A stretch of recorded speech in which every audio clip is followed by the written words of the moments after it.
se puso serio esto. Bienvenidos todos. Estábamos esperando que entrara Berto, pero no está. Entonces, cuando llegue le cantaremos el Happy Birthday virtual en silencio y será muy emocionante.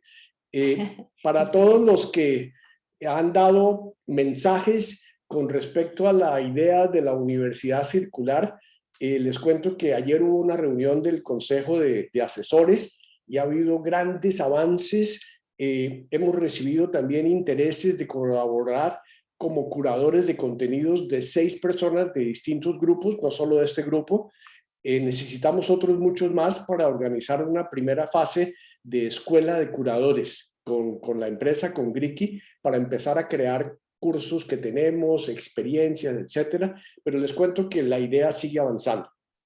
Con respecto a los próximos artículos del blog, el domingo tenemos el programa de ¿por qué programa de gobierno me inclino a votar? El de hoy lo vamos a sacar el domingo en video, esta sesión. El lunes, un artículo de Mauricio Cabrera que ahora está publicando en la revista Cambio, y entonces nos ha permitido tener sus artículos también para publicarlos en el blog. El martes tendremos un artículo de William Mejía sobre las variables que definen mi escogencia de un plan de gobierno. El miércoles, un artículo de Pacho Cajiao, El tiempo de los demagogos.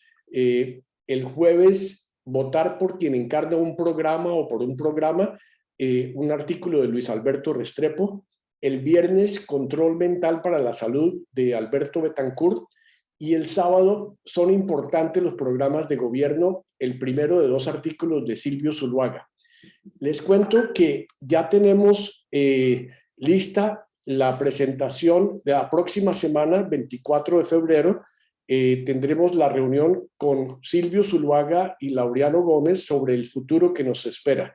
De nuevo les mandaremos unos documentos para leerlos con anticipación y vamos a ensayar una dinámica de conversar sobre reacciones a los documentos que estamos enviando. El 3 de marzo hemos concretado una sesión con Julia Londoño, la propuesta ambiental, esa que fue votada la vez pasada. El 10 de marzo, consejos empresariales, tendremos invitado a Jean-Claude Besudo, y de nuevo para el 10 de marzo estará abierto para hijos y familia interesado. Y el 17, un maestro que influyó definitivamente en mi formación, participaremos todos. Siguen en función los demás que fueron aprobados. Pero antes, y para aprovechar que acaba de entrar alguien supremamente importante, nos declaramos en modo de fiesta y, por favor, los que quieran liberar su micrófono, vamos a cantar un Happy Birthday virtual para Vertica. Happy birthday to you. Happy birthday to you. Happy birthday, dear Alberto. Happy birthday to you. ¡Feliz cumpleaños! ¡Feliz cumpleaños! ¡Feliz cumpleaños! Te estábamos esperando, te estábamos esperando. Se estaba poniendo bonita, mira. Sí, ¡Qué belleza de mujer! Estela, por favor, libera tu micrófono para que se pueda ver cuando se apaga la luz. Para Vertica, cuando Vertica sople, se va a apagar la velita que tiene Estela. 1, 2. ¡Vertica! Sí.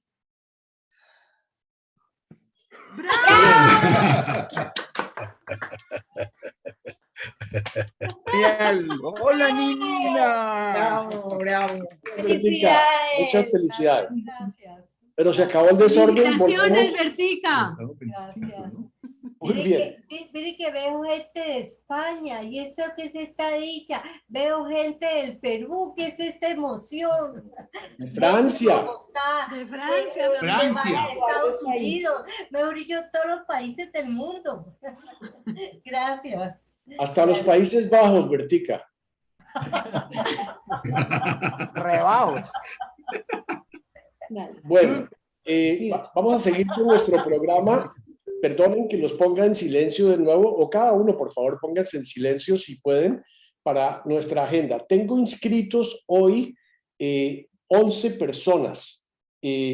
Marta Elena Villegas va a comenzar, después Carlos Vasco, después Luis Guillermo Arango, después de Luis Guillermo Arango sigue Luis Arturo Baos, después leeré la presentación que mandó Luis Alberto Restrepo, que me pidió leerla, después Martín Restrepo, Juan Laureano Gómez, Eduardo Pardo, Edmundo Pérez, la segunda intervención de Goyo y al final un gráfico que Vicente Alcalá quiere presentar. Este es el orden. Si alguno de ustedes siente que lo he ninguneado, no escuché cuando se inscribió o alguna cosa, por favor mándenme un mensajito y por el chat y cambiamos si es que lo puse sin darme cuenta o alguna cosa. Pero entonces, para comenzar, le voy a pedir a Marta Elena que libere su micrófono y que lea su presentación. Algunos me pidieron que la mostrara mientras la leía. No sé si prefieres hacer eso, Marta Elena. Sí, por favor, me parece bien y yo la leo en tu pantalla. Perfecto. Entonces voy a tratar de hacer esto. Es este, ¿no es cierto? Sí, ¿La estás viendo suficientemente bien? ahí está perfecto, sí, muy bien. Adelante, Marta Elena. Bueno, yo la he titulado Colombia, Democracia y Elecciones. Como siempre, los amigos de toda la vida nos hacen invitaciones muy provocadoras, entre las cuales la última ha sido la de compartir nuestra reflexión sobre cómo percibimos el escenario político de nuestro país y cómo sería nuestra votación en los próximos comicios. Luego de conocer los planteamientos de los candidatos, escuchar los debates entre ellos y en sus diferentes coaliciones, además de las reflexiones expuestas por los participantes en la tertulia de amigos del pasado 3 de febrero, la cual estuvo bastante enriquecedora, y atendiendo la invitación particular de Carlos Posada a las mujeres del grupo, quiero compartirles algunas de las ideas que tengo hasta ahora. Y digo hasta ahora porque soy consciente de que todavía hay un proceso de depuración de los candidatos entre los que se disputará la presidencia, proceso en el cual posiblemente tendré que hacer varias conversiones y cambios de decisión, dado el enriquecimiento y apertura de ideas que se den entre los mismos participantes y que obedezcan genuinamente al bien común y a un camino de seguir avanzando en nuestro país.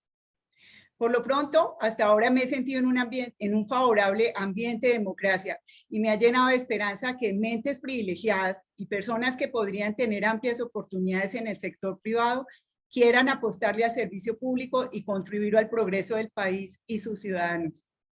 Sus ideas han enriquecido no solo el debate, sino que también han puesto sobre la palestra pública alternativas variadas de solución a problemas atávicos de nuestra sociedad.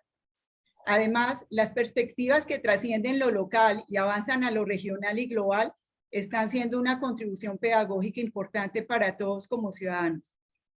En ese sentido, las aparentes divisiones o contradicciones que se han dado en los diferentes debates las he interpretado como un trabajo honesto en el que el disenso y la diversidad de ideas contribuye a ampliar nuestros horizontes y a superar un pensamiento único y con miras partidistas o de tendencias que tanto mal nos ha hecho como país. Como bien lo expusieron algunos de los amigos, basar una decisión de voto solo en planes de gobierno, aunque es una variable importante, no es suficiente. Además, en todos ellos se presenta gran similitud del diagnóstico en los puntos más álgidos y muchas de las soluciones presentadas, aunque matizadas por los enfoques más colectivistas o estatistas versus los que favorecen al sector privado en la administración de las instituciones, apuntan en la misma dirección, como son luchar contra la corrupción, avanzar en temas de equidad, grabar la riqueza, aprovechar mejor las tierras improductivas, cumplir los compromisos del acuerdo de paz y obviamente aumentar el empleo y favorecer los sectores de educación y salud. Quizás las alertas hacia el manejo del narcotráfico y la minería ilegal tienen un énfasis novedoso en la propuesta de Juan Manuel Galán, tema nada despreciable. En fin, al mirar asépticamente, sin poner el nombre del proponente, los diversos planes de gobierno, como los presentó interesantemente Silvio Zuluaga, vemos que todos están racionalmente bien planteados, con algunos matices, y que desde ese punto de vista cualquier candidato aparentemente podría favorecerle al país. Pero también el mismo Silvio notaba el desconocimiento en el ámbito local de los planes de gobierno por parte de los integrantes de la administración pública y ni qué decir de los gobernados. Total, ¿serán los planes un saludo a la bandera? Creo que no, que son una variable importante en democracias avanzadas para determinar responsabilidades de los gobernantes a la hora de elegirlos, como de exigirles y evaluarles su gestión. Todo esto a pesar de encontrar declaraciones como las de Rodolfo Hernández, que aparecieron en una entrevista en la revista Semana de fines del año anterior, en que recordaba que en su campaña para la alcaldía de Bucaramanga, él había prometido construir un número significativo de viviendas, pero que cuando ganó y llegó a la alcaldía, se dio cuenta de que con el presupuesto que tenía, no podía cumplir esa promesa, y que su éxito más bien había obedecido a su lucha contra la corrupción. Este punto me reafirma en que el papel lo puede todo y que una cosa es pensar con el deseo y otra es el mundo de las posibilidades más reales y objetivas, no solo desde el punto de vista de los recursos disponibles, sino también de los acuerdos e interrelaciones que se tienen en el campo nacional e internacional. Perdón, un minuto. Dado lo anterior, un componente importante en mi decisión de voto es considerar la persona y obviamente su equipo, porque esto no se trata de un mesianismo. ¿Qué hay detrás de también intencionados planes de gobierno? Es considerar la trayectoria de la persona que los aglutina o representa, su liderazgo y vocación por servir al país, de buscar el bien común y obviamente por su capacidad de sacrificio, entrega y perseverancia a una causa que está por encima de intereses particulares. También los valores que representa y si su actuar no obedece a odios, venganzas, revanchismos o discriminaciones de cualquier tipo y tener datos sobre sus ejecutorias y la forma como ha gobernado. Si es una persona que une, que cree en la cooperación y en la inclusión real de todos, no solo de las minorías, sino de todos, ricos, pobres, decentes e indecentes, buenos y malos, inteligentes y menos inteligentes, víctimas y victimarios, porque todo eso somos los colombianos.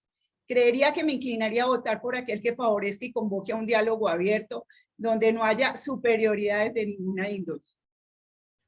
Otro punto importante en mi decisión es el de seguir construyendo sobre lo que hemos avanzado, corrigiendo errores que se han cometido.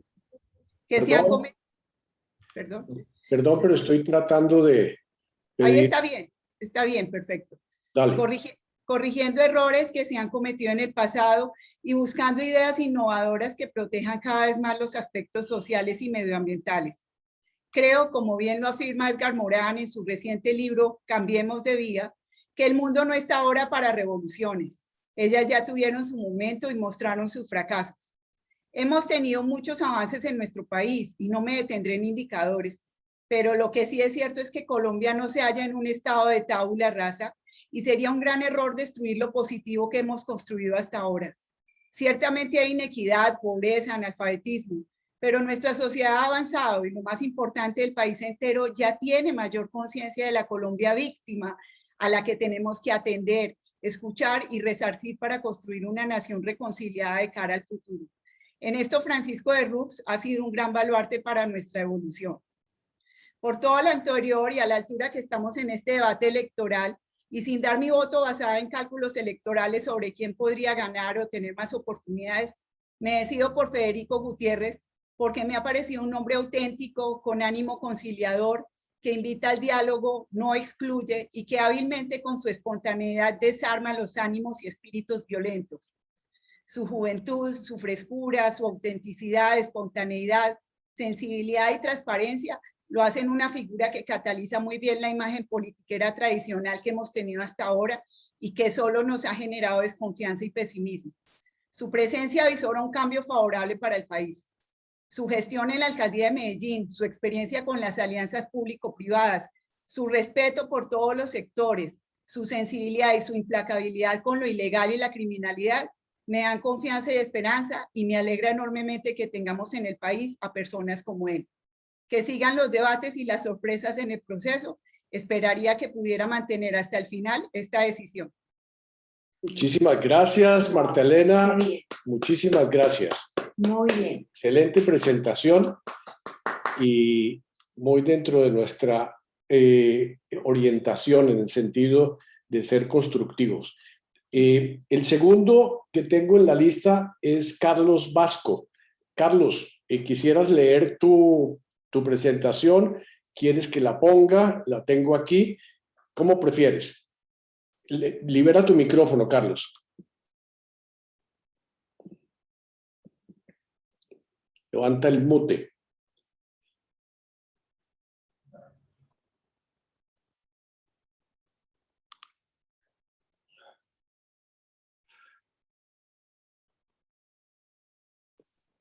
Ahora sí. Yo lo tengo aquí en mi pantalla, pero compartido, pero no sé si tú lo tienes allá. Lo tengo aquí, Carlos. Si, como quieras, si quieres lo pongo o si quieres lo lees tú, sin ningún problema. No, ponlo ahí y yo voy leyendo, ¿ok?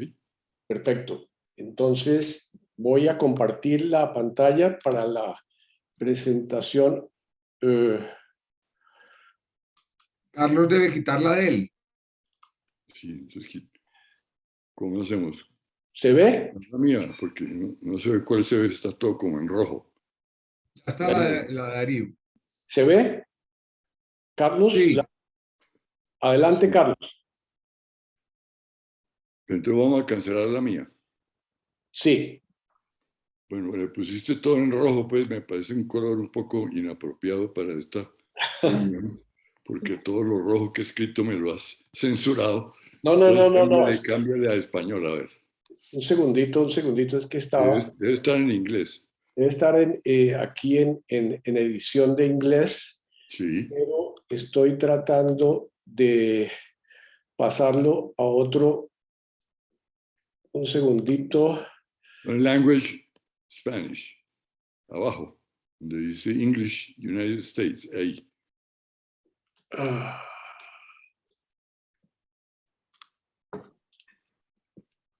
Eso, ahí quedó bien. Dale, Carlos, adelante. Bueno, voy a leer entonces. Yo sí quiero atenerme a la idea de no hablar de candidatos, aunque veo que el 99% han hecho lo contrario, pero voy a leer solo propuestas de gobierno. Votaría por una persona que proponga reformulación y actualización inmediata del plebiscito anticorrupción de 2018, que sería sometido a votación nacional a comienzos del año entrante, con el mandato de legislar en ese mismo año sobre todos los temas aprobados en el nuevo plebiscito y olvidados por 4 años. Reforma constitucional, también por plebiscito, sobre reducción del Congreso, congelación de salarios, disminución de periodos de vacaciones, limitación a 2 periodos en la Cámara y otros 2 en el Senado, y eliminación de la Comisión de Absoluciones de la Cámara, creación de una comisión de acusaciones en la Corte para atender inmediatamente los casos de denuncias a los parlamentarios por corrupción, delito electoral, tráfico de influencias, malversación de fondos públicos y falsedades en documentos públicos, porque ya sabemos que el Congreso mismo no lo va a hacer. Otra reforma constitucional, también por plebiscito, para la separación de una 4ª rama del poder público, la rama de control, que incluya la registraduría del Estado Civil, el Poder Electoral, las IAS de Procuraduría, Contraloría, etc., que nombre y exija rendición de cuentas anual al fiscal, al procurador, el contralor, el defensor del pueblo y el registrador, con participación del gobierno y de la oposición en los nombramientos. Podría ser hasta mejor la oposición, que serían independientes del Ejecutivo, del Legislativo y del Judicial.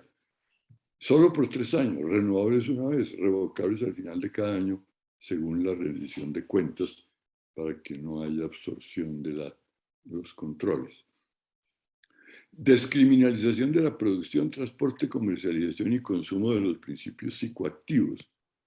Drogas alucinógenas, es que la coca allá pasó a segundo lugar. Opiáceos, tabaco y licores como problemas de salud pública, dependientes del Ministerio de Gobierno, Salud y Educación, y no de la Fiscalía y la Justicia Penal.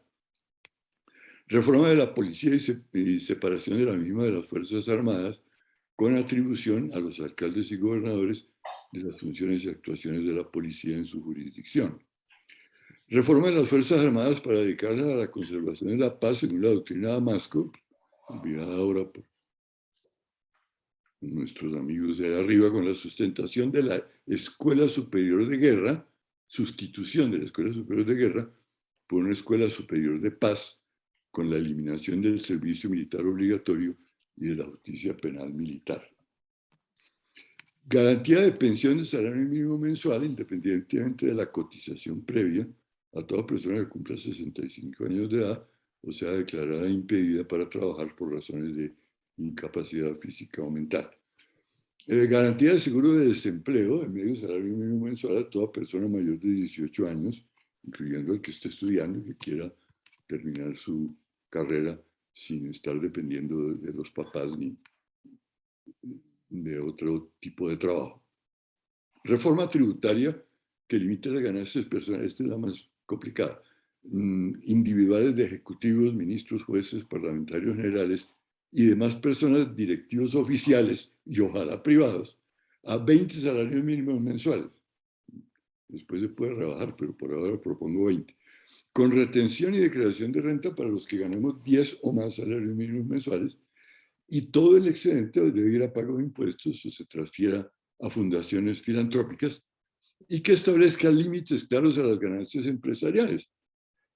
Las que no se reinviertan en ampliación de planta, contratación de nuevo personal, distribución de dividendos a los accionistas, todo el excedente se pagaría en impuestos o se transferiría a fundaciones filantrópicas. Punto. Muchísimas gracias, Carlos. Muy amable por tu contribución. El siguiente que tengo en mi lista, que la perdí, un segundito, el siguiente es Luis Guillermo Arango. Adelante, Luis Guillermo. Bueno, lo mío, una opinión muy sencilla. Me siento mejor interpretado por la Coalición de la Esperanza y entre ellos por Sergio Fajardo. Me parecería una pareja magnífica si Humberto de la Calle pudiera ser vicepresidente, ya que pienso que poner en práctica el acuerdo de paz es de los puntos que más profundamente necesita Colombia. Gracias. Gracias, Luis Guillermo. Muy gentil. Pasamos al siguiente en la lista, Luis Arturo. Adelante, Luis Arturo. Libera tu micrófono. Bueno, yo creo que todos saben que por quién voy a votar yo desde el principio. Primero que todo, me encantó las presentaciones de Clarita, y las de Carlos Vascos y las de Luis son extraordinarias porque concretan. Es decir, sin embargo, yo veo que si fuéramos a hablar de programas, es difícil que acá sustituyamos a los que los presentan continuamente por los medios. Entonces yo invitaría a que no nos conformáramos con lo que decimos acá, que es importante, es como nosotros percibimos los programas, sino que acudamos a escuchar los programas mismos, donde muchas de las cosas que decimos acá o son confirmadas o son desarrolladas o son puestas en una visión más pragmática. Yo de todo modo me voy a limitar a leer lo que ya escribí, que se parece mucho.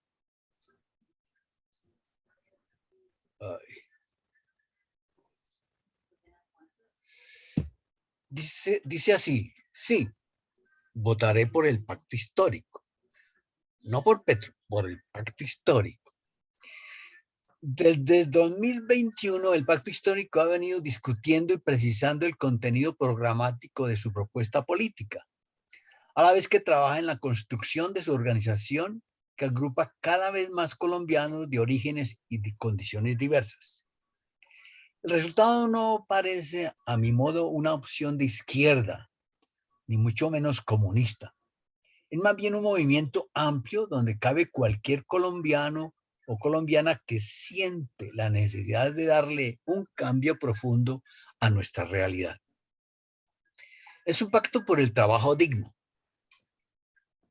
por la productividad, por la vida, oportunidades y garantías sociales. Un pacto para darle oportunidad a la naturaleza y intentar superar o mitigar la crisis climática.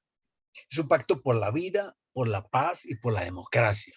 Así lo he visto yo, lo he leído, lo he escuchado, he tratado de ser lo más abierto posible, pero hasta ahora no he visto que sea lo que dicen de él, sino me gusta más escucharlo a él. Hasta acá parece un programa sobre lo obvio, pero a medida que la discusión se ha profundizado, el discurso general ha pasado a plantear la necesidad de reforma al sistema de salud, reforma a las fuerzas militares y a la policía, aceleración del tránsito de una matriz energética basada en hidrocarburos a una más limpia, ruptura democrática con la tendencia neoliberal de la economía, respeto y acogida dialogal a la protesta social, inclusión de minorías y comunidades históricamente relegadas o estigmatizadas, y a la mujer como igual en derechos, a la reforma rural, soberanía alimentaria y renegociación de tratados de libre comercio. Las relaciones internacionales las ve fundadas en el respeto mutuo y la no interferencia en los asuntos internos de los otros países. Y la solución política al conflicto social y armado en vez de una solución de guerra. Votaré no tanto pues por Petro, sino ante todo por lo que significa el pacto histórico. Muchas gracias. Gracias, Luis Arturo. Muy amable. Muchas gracias por tu presentación. El siguiente en la lista que tengo aquí es Luis Alberto Restrepo. Luis Alberto me pidió que leyera su presentación y la voy a leer en este momento. ¿Por quién? ¿Votar por quién encarna un programa o por un programa? Estimados amigos, interesante la invitación a indicar por qué programa se inclina cada uno a votar. Nos hace pensar ahora que la política se ha personalizado. A mi juicio, conocer un programa es válido para decidir por quién no votar. En mi caso, no votaré por extremos radicales de ningún color. Un programa de gobierno no es mejor o peor por el hecho de que sea más claro, preciso, detallado, mejor informado que los demás, ya que no se trata de una elección entre académicos por un cargo de docente o investigador, sino entre posibles gobernantes de Colombia.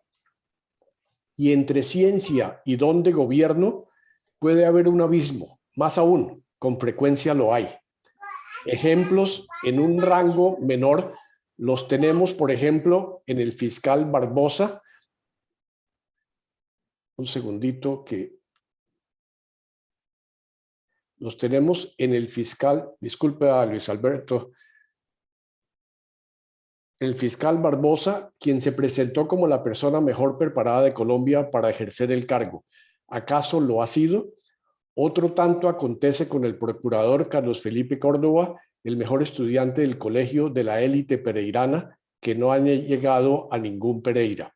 De modo que para votar hay que pensar no solo en el programa del candidato o la coalición, sino sobre todo en la o las personas que lo encarnan, más si se tiene en cuenta que sin partidos fuertes la política se ha personalizado. Luis Alberto Restrepo. Gracias, Luis Alberto, por tu participación. Y seguimos con el siguiente en la lista, que es Martín Restrepo. Martín, ¿estás por ahí? Correcto. Adelante, si Martín. quieres puedes poner la propuesta en pantalla y yo la leo aquí. Perfecto. Voy a subir la propuesta. Disculpa si mi tecnología no funciona muy bien.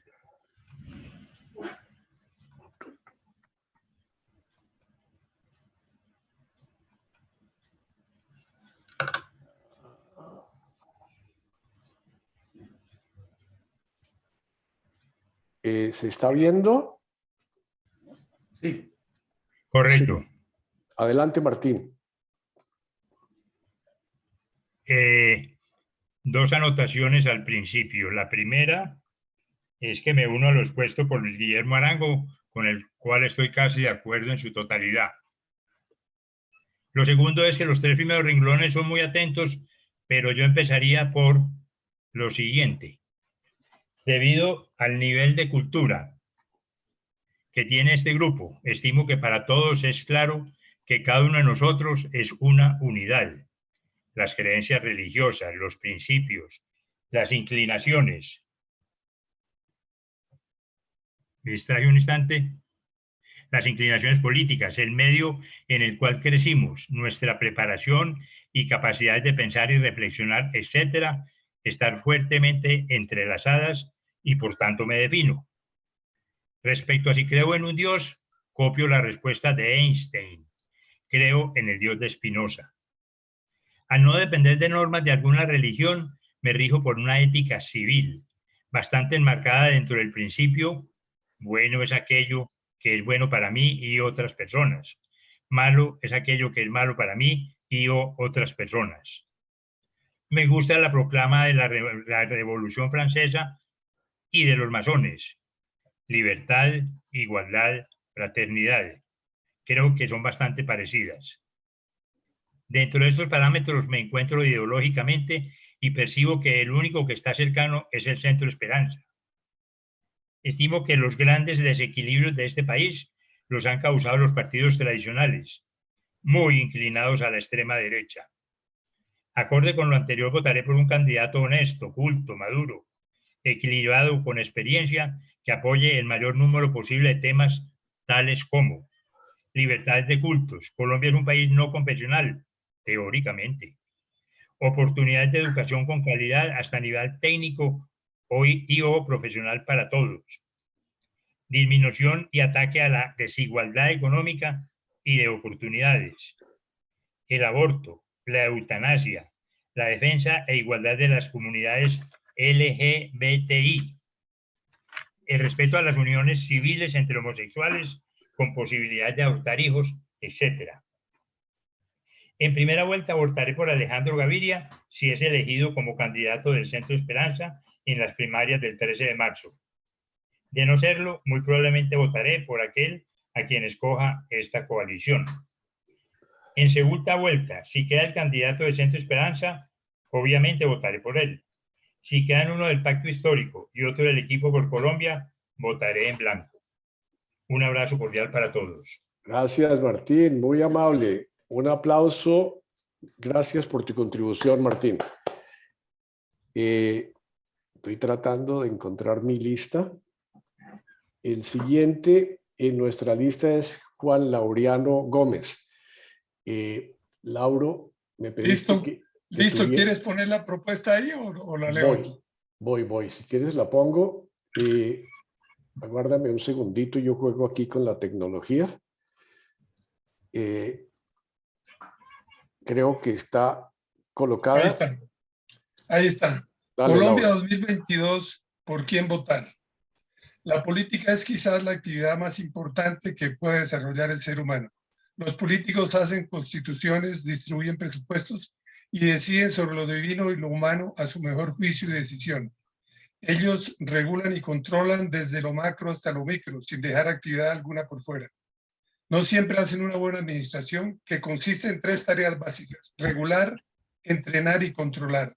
Generalmente en los países en vía de desarrollo sobreregulamos, entrenamos poco y controlamos mediocremente. No es difícil concluir entonces que a menor administración o gerencia de la cosa pública, mayor nivel de corrupción. Los pueblos tienen los gobiernos que se merecen, pues ¿de dónde salen los políticos sino de la misma masa de gobernados? Así, el desarrollo de las naciones se ve limitado porque el nivel de desarrollo cultural dificulta la creación de consensos para elegir a los mejores. La experiencia de lo que vemos en pequeños y grandes municipios colombianos podríamos determinarla en mayor o menor grado como una política de mendicidad, en donde alcalde y concejales son elegidos por votación secreta mediante elecciones periódicas contaminadas por una práctica ancestral de intercambio de favores, práctica que con el paso del tiempo evolucionó a una compra de votos y más recientemente a promesas de contratos por votos. Para recuperar su inversión, los políticos deben contratar obras públicas con sobrecostos y los ciudadanos inermes se ven obligados a mendigar servicios ineficientes. Ahí me equivoqué, servicios ineficientes. En general, los ciudadanos están desanimados y desmoralizados e incluso algunos atemorizados en las zonas más apartadas y desprotegidas ante las posibles represalias por parte de algunos políticos, de quienes se rumora tengan contactos con agentes armados al margen de la ley. De esta forma se completa un círculo vicioso para salir del cual se requiere un cambio cultural en la base de la población con el fin de organizar y elegir gobernantes adecuados. Como actividad fundamental, la política está sometida a graves riesgos de cuyo manejo depende la generación de riqueza y el bienestar de los pueblos. Un buen gobierno generará riqueza y bienestar para todos. Un gobierno mediocre, riqueza para unos y pobreza para otros. Y un mal gobierno, pobreza para todos. Se concluye entonces que el primer deber de todo ciudadano es participar en política, debatiendo y planteando soluciones, eligiendo a los mejores y finalmente ejerciendo control, lo cual implica delatar a los corruptos. Cada pueblo o nación deberá encontrar su propio sistema político, unos más representativos o autoritarios, pero que todos atienden a sus raíces culturales. Independientemente del sistema político, es urgente reformarnos por las buenas hacia una mejor y más limpia administración pública, lo cual es responsabilidad tanto de electores como de elegidos. Lo contrario es suicida para todos. Quizá la pandemia, al desnudar muchos problemas sociales, aceleró los procesos de depuración política. Con que cumpliéramos las amplias y diversas leyes laborales y de protección social, así como la administración limpia e inteligente de los recursos existentes, daríamos un paso gigantesco hacia el progreso. Muchos de los problemas actuales de los pequeños municipios o pequeñas aldeas no requieren presupuesto adicional, sino respeto a la ley y principalmente a los derechos de los demás. Finalmente me inclino por el ganador del Centro Esperanza, particularmente por la participación ahí de Alejandro Gaviria. Los programas como el papel aguantan todo y además no alcanza la plata para tantas promesas. Y los candidatos necesariamente nos pintan pajaritos de oro. Votemos sobre todo por quien con su hoja de vida nos haga soñar con un mejor país donde progresivamente avancemos en justicia, equidad y paz. Sin mejorar la productividad no alcanzaremos el progreso. Yo miro con envidia a un país como Corea del Sur, actualmente considerado primero en innovación a nivel mundial y donde la gente moría de hambre después de la guerra en los años 50 del siglo pasado. Allí, aún en los municipios más pequeños, se ve progreso caracterizado por empleo, tanto industrial como agrícola, liderado por administraciones nacionales y municipales eficientes. Más que un pedazo de papel con unas promesas improbables, miremos la hoja de vida del candidato que nos demuestre su personalidad y desempeño. Al fin de cuentas, estamos eligiendo, contratando a alguien que va a trabajar para nosotros. Muchísimas gracias, Laureano. Excelente, muchas gracias. A ver, sigo mi lista. Después de Laureano, tengo la presentación de Eduardo Pardo. Eduardo también me pidió leerla porque tiene algunos problemas de sonido y voy a pasar a leer la presentación que nos ha mandado Eduardo. Lo que pasa es que está con los rojos que decía Carlos Vasco que no le cuadraban, pero yo no creo que Eduardo tenga problema de que lo lea con esos rojos. Voy a tratar de proyectar la presentación de lo que mandó Eduardo Pardo para la lectura. Elecciones presidenciales en Colombia. Con 49 años viviendo fuera de Colombia, no soy el más calificado para opinar sobre este tema, pero la lejanía geográfica no me impide reflexionar, comparar y hacer algunas propuestas. El estado actual de un país es responsabilidad de todos los partidos políticos existentes y de sus representantes, de quienes han llegado al gobierno, de los directorios de esos partidos que han puesto en sus listas para el Congreso a diversos tipos de políticos que han creado diferentes leyes aceptables o inaceptables, justas o injustas, discriminatorias o no, que lo rigen. Pasando al caso colombiano y a los programas de gobierno, que son muy pocos en comparación con el número de candidatos y precandidatos, prefiero votar por las personas que me parecen más honestas y aptas. Aunque le pedí consejo a algunos amigos para que me indicaran quiénes creen que son esas personas, no he obtenido ninguna respuesta. Desde París me parece, no es un juicio definitivo, que los candidatos son los mismos con las mismas. ¿Será que los que tienen el poder económico y político harán las reformas que favorecerán a la mayoría de los ciudadanos? Esta vez sí veo que el abanico de candidatos es más abierto que en otras ocasiones, pues va de la extrema derecha a la izquierda y tiene propuestas de centro.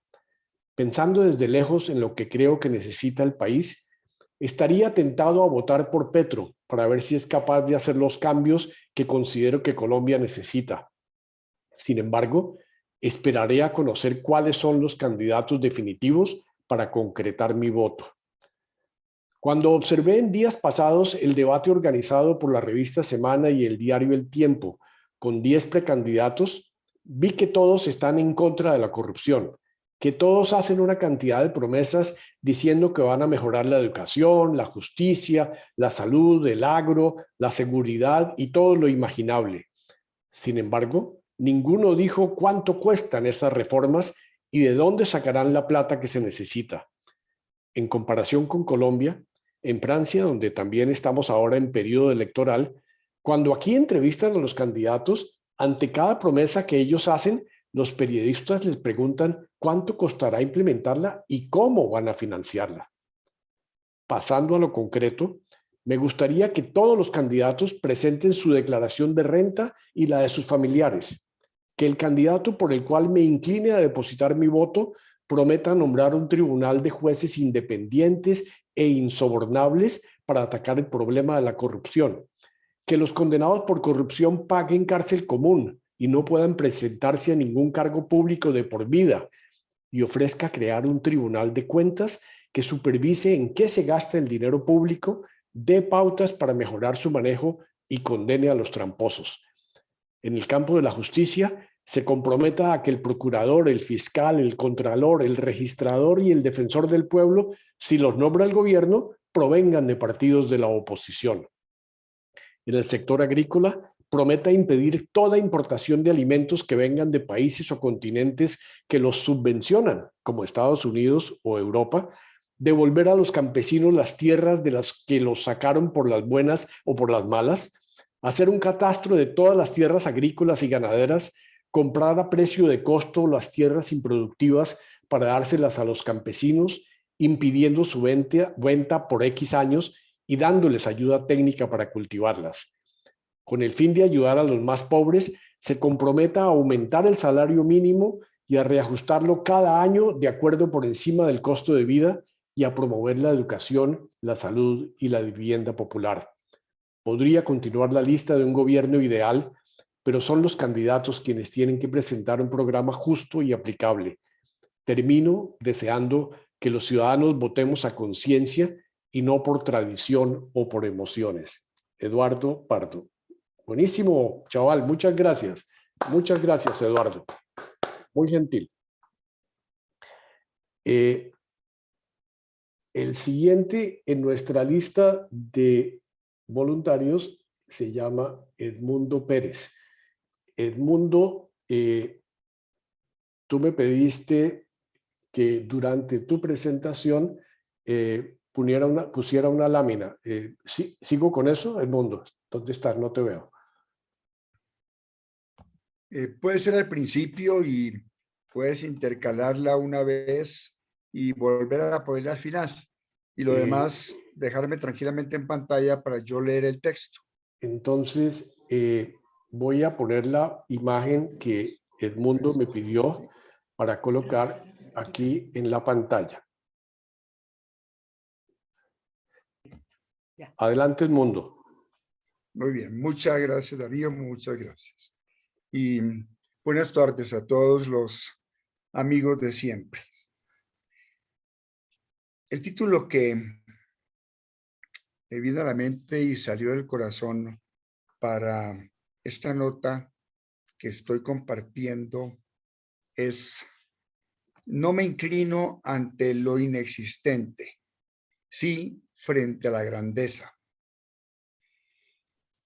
Entonces, desconcierta pero no sorprende la estulticia de políticos y dirigentes que continúan empujando a Colombia por el despeñadero de las polarizaciones populistas, sin importarles el catastrófico destino de su país carcomido por la politiquería, y menos les importa los millones de vidas extinguiéndose por la violencia, la soberbia, el poder, las injusticias, la corrupción, los desequilibrios y los riesgos revolucionarios de la desesperanza hambrienta.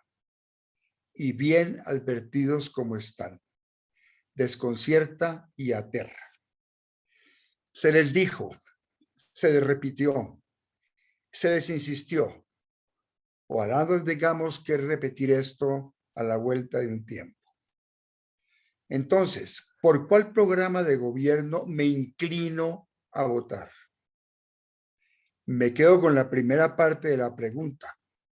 ¿Cuál programa? Por lo tanto, no puedo inclinarme ante lo inexistente. Sí tengo razones profundamente inamovibles por sus valores, por su grandeza humana, femenina y racial, por su heroísmo existencial y vital, por su inalcanzable altura de dignidad y compromiso con la justicia, la equidad y la paz, y por mucho más. Tengo razones para inclinarme ante Francia Márquez, ante sus ideas y ante su compromiso audaz con ellas. Frente a su grandeza, sí me inclino. Los invito a que entren en Wikipedia, conozcan la historia de ella y lean sus escritos. Por escasez de minutos, solo puedo recomendarles lo que acabo de decirles, lo mismo que ingresen para conocer la historia de Guillermo Zuluaga, historiador, en quien me apoyaré más adelante. Pues bien, evolucionaba mi aprecio por Francia Márquez, no por el pacto histórico, lo dejo claro, cuando leí el artículo de Guillermo Zuluaga Ceballos titulado Francia en el Espectador del 14. Mi intención de escribir sobre Francia Márquez se esfumó, pues hubiese sido catalogado como plagiario. Decidí, eso sí, comillas, pedirle prestados a Zuluaga, aparte de su artículo, para exponerles lo que quizá no hubiera escrito yo también. Dice Guillermo: cuando se dice o se piensa en Francia, nos llegan a la idea de los derechos humanos, de la Constitución, de la Revolución Francesa, Lucho Herrera, Louvre, Platini. A Francia le debemos tanto. Pero en Colombia ahora la palabra Francia tiene porte de mujer. Otra negra grande, ganadora en el 18 del Premio Medioambiental Goldman, Nobel para la Defensa del Medio Ambiente, integrante del Grupo Negociador de Colombia en nombre de las víctimas en el proceso de paz, abogada y con un etcétera interminablemente valioso. Esta negra hecha en el caótico y diverso Cauca y formada en la pluricultural Cali, propone que trilladas agendas nacionales sean cambiadas por una agenda alterna de respeto al medio ambiente y a los derechos humanos en su sentido pleno. Ella los transversaliza con los suyos. Para hablar de progreso, la explotación minera, primero hay que respetar las zonas reservadas y desde ahí tomar camino. Sus propuestas de paz, de derechos humanos, los mira desde sus ojos de negra, de marginal, pues los ha transpirado, los ha padecido, vienen de los labios, el cerebro y la piel de una mujer negra. No se victimiza, al contrario, asume esto como reflexión y reto. Francia tiene los ojos de tantos encima, por su capacidad, su inteligencia, su valentía. Su figura y sus palabras no pasan inadvertidas. Hija de los espacios que abrió la Constitución del 91 y de las entrañas del movimiento social, ha puesto al país a pensar en temas alejados del centralismo del poder y ha enriquecido con su mirada, gestos y palabras la escena política nacional. Propuestas que sintetiza como mandatos populares: terminar la guerra, respetar los pactos con los grupos armados, negociar con los que faltan, sembrar economías para la vida. Hay que pensar en un sistema productivo que permita estructurar el turismo ecológico, la producción agroalimentaria y que frene la deforestación. Reparación histórica para los pueblos étnicos, para enfrentar el racismo estructural y garantizar la diversidad étnica y cultural. Luchar contra el patriarcado y establecer la justicia de género. Dice que ya no es posible pensarnos como individuos, sino pensarnos con la naturaleza entre humanos como una gran familia, sacudiendo la política del letargo de los temas de siempre, haciendo un gran aporte a la democracia. Hola. ¿El mundo? ¿Te perdimos el mundo? Y a la constitución, tengamos que decir que a Francia le debemos tanto. Hasta aquí, Guillermo Zuluaga, y concluyo. Francia Márquez es sus ideas, es su vida real, coherente y comprometida.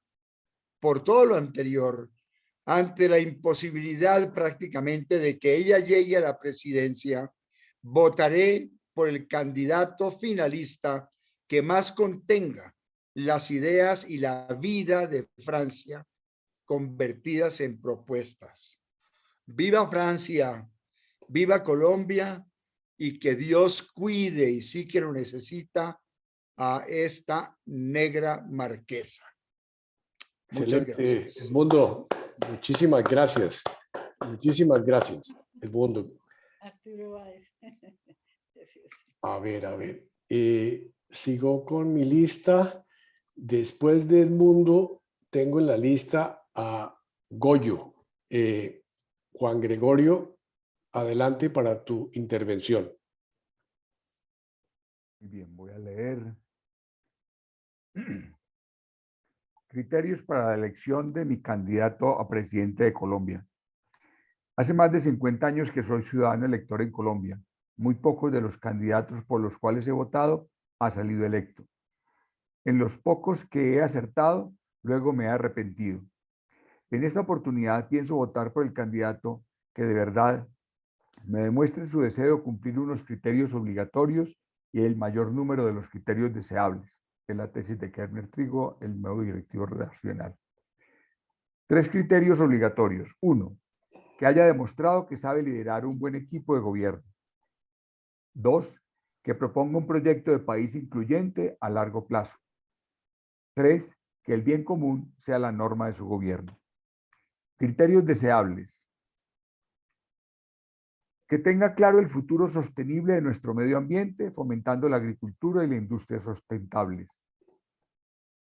2, que sepa rodearse de personas inteligentes y honestas y escuche a los expertos. 3, que sepa administrar un país endeudado y le baje la deuda con gastos controlados y tributos justos. 4, que reconozca errores y busque correcciones y fomente la cultura ciudadana. 5, que hable poco y haga mucho con autoridad. 6, que piense en cómo dejar el país mucho mejor de cómo lo encontró. 7, que proponga y logre reformar Congreso, Cortes y entes de control. 8, que saque adelante las reformas necesarias en la justicia, lo laboral y lo pensional. 9, que entienda el valor de la economía solidaria y de la suficiencia alimentaria del país. 10, que busque y logre un consenso mundial en el manejo de las drogas como salud pública. Mi preferencia en este momento, Hasta donde tengo conocimiento, los criterios obligatorios los cumplen Fajardo, Gaviria y Peñalosa. Para la consulta de marzo, pienso escoger en la coalición Centro Esperanza entre Fajardo y Gaviria. Para la primera vuelta votaría por el que quede entre estos dos, si no por Peñalosa. Para la segunda vuelta votaría por mi candidato a la primera vuelta o por Rodolfo Hernández. Para la Cámara por Bogotá, pienso apoyar a Camila Quintana Montejo, a quien he asesorado. Es el número 103 de Alianza Verde. Buenísimo, Goyo. Muchísimas gracias. Bueno, la última intervención de hoy la tiene Vicente Alcalá. Vicente me mandó un mensaje y me dice: yo no soy ciudadano, no estoy registrado, pero tengo un cuadro y mandó un cuadro, de manera que, Vicente, si quieres, proyecto el cuadro y nos explicas lo que quieras hacer dentro del límite del tiempo. ¿Listo? Voy a proyectar tu cuadro, Vicente. Ahí está el cuadro. Espero que lo puedan ver. Sí, allá. Adelante, Vicente. Gracias, Darío.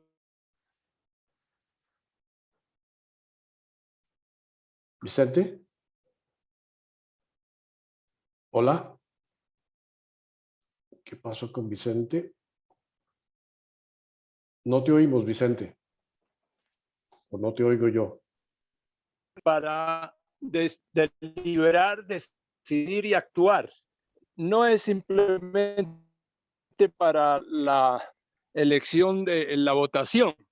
Surgió de una situación familiar donde mi hijo está tomando decisiones existenciales de mucha importancia y me dijo que había buscado 2 libros sobre la toma de decisiones. Entonces yo le dije que me inspiraba con este cuadro. Son elementos para el proceso de deliberar, decidir y que luego lleven a la acción realmente. Entonces, creo yo que hay una serie de factores muy importantes para este proceso mental de decidir. A la izquierda se ve los datos y la información lo más completos posible, lo más ciertos, lo más comprobados, de manera que ese es un insumo fundamental para decidir. Ahora tenemos otro insumo que son los diferentes puntos de vista. Cuando la decisión es de varias personas o compete a varias personas, pues hay que escuchar y tener los diferentes puntos de vista. Si la decisión es de uno solo, de uno mismo, pues también tiene uno que tener diversos puntos de vista, escucharlos y discernirlos sobre ellos. Y distintas alternativas. No basta decir hago o no hago, es bueno o no es bueno, sino es mejor esto que aquello. Entre las distintas alternativas, cuál es la mejor, etcétera. Como digo, esto no solamente para las votaciones, sino para cualquier decisión en la vida, sea personal, sea bipersonal o interpersonal o de grupo. Arriba, ese es el fundamental, la motivación y los objetivos que buscamos con la decisión. ¿Para qué esa decisión? Que no baste que me beneficia o me gusta o me sirve, sino que realmente siempre tenga yo en esos objetivos y en esa motivación, pues buscar el mayor beneficio, el mayor bien, tanto mutuo como colectivo. Y eso debe orientar la decisión.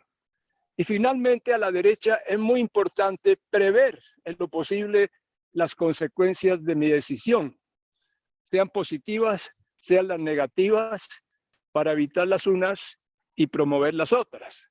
Bueno, pues esto es algo demasiado simple y demasiado sencillo y obvio, y no quiero estar dando algo nuevo ni extraordinario para ustedes, pero me parece que la síntesis de ese esquema puede ayudar bastante en las decisiones y en la decisión, en este caso, de política.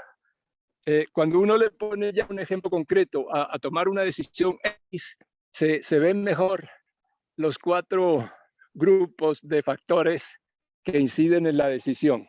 Ese era mi aporte porque, como decía, pues no tengo nacionalidad, no puedo dar, entonces me veo libre de esa obligación. Gracias, gracias Vicente, muy amable por tu contribución. Y bueno, con esto yo quisiera ya dar por terminado. Si hay alguno dentro del grupo que sienta que tiene algo preparado, aunque no lo haya escrito, dentro de las orientaciones que dimos de ser constructivos, de propuestas que le llamen la atención y que quiera usar sus 2 o 3 minutos, adelante, levanten la mano. Y si no, lo que yo quisiera proponer es que abramos digamos, las opiniones para preguntarle al grupo qué han aprendido de esta experiencia, qué han aprendido de escuchar hoy 10 personas, hace 15 días 9, es decir, de 19 compañeros que hemos preparado nuestra opinión, nuestra inclinación. ¿Qué hemos aprendido de esta dinámica, de este diálogo que hemos tenido entre nosotros? Y por favor, el que quiera levantar la mano física o la mano electrónica, adelante. Carlos Torres, adelante. Libera tu micrófono, Carlos.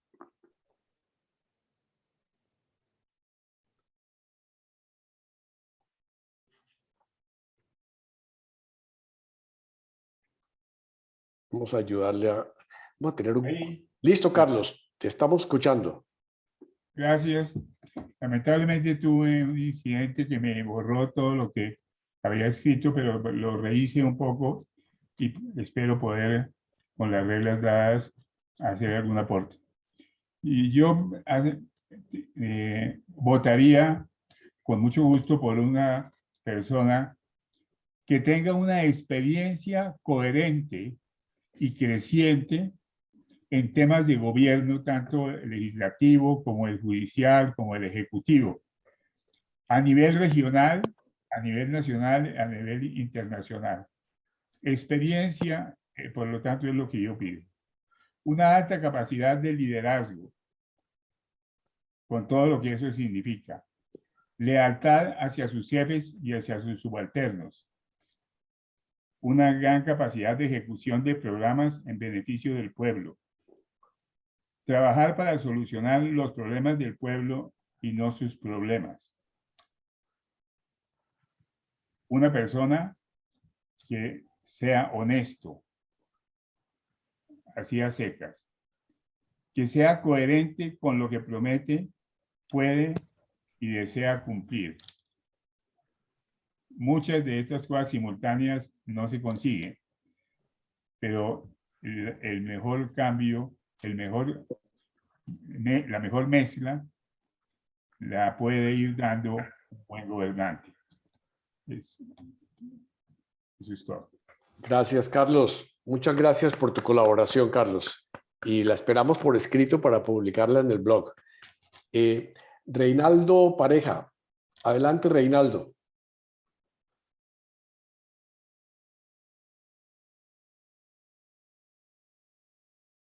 Libera tu micrófono. Listo. Yo no participé en la primera sesión por varios motivos. Estabas marcando el paso, ¿no es cierto? Yo creo que era el marcapasos. Entonces, no pude estar ahí presente. Parecido al chaval, yo llevo 47 años fuera de Colombia.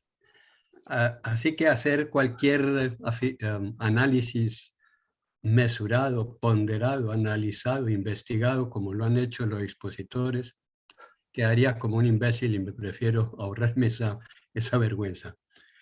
Lo que sí quiero realmente es felicitarnos, pero especialmente a cada uno de nosotros, porque me da la impresión, y que espero no equivocarme cuando digo esto, es que el nivel de madurez que hemos logrado en esta área de política es absolutamente impresionante. Nunca me hubiera imaginado que en un foro de tan diversas opiniones hubiera habido los expositores con la calma, la sobriedad, la profundidad de análisis, las opciones, las múltiples puntos de vista y de profundización que han demostrado todos los que han hecho sus presentaciones. Al final de cuentas, si yo fuera a votar, no sabría por quién votar. Todos han hecho una presentación tan buena de todas sus apreciaciones y candidatos que diría uno cuál es la mejor. Pero lo que sí es que quiero felicitarnos porque si podemos hacer esto con un tema tan delicado que se había puesto en punta de discusión si deberíamos o no tocarlo, que podemos hacer lo mismo en los temas religiosos.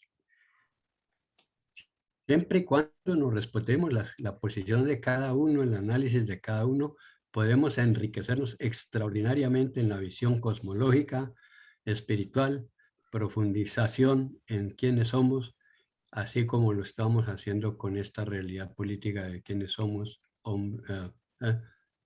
básicamente homos políticos, ¿no es cierto? Entonces, quiero terminar diciendo felicitaciones a todos. He aprendido hoy más de política de Colombia en estas 2 horas y media que si me hubieran empacado todos los libros que me hubieran ofrecido leer. Gracias. Gracias, Reinaldo. Muchas gracias. Muy amable.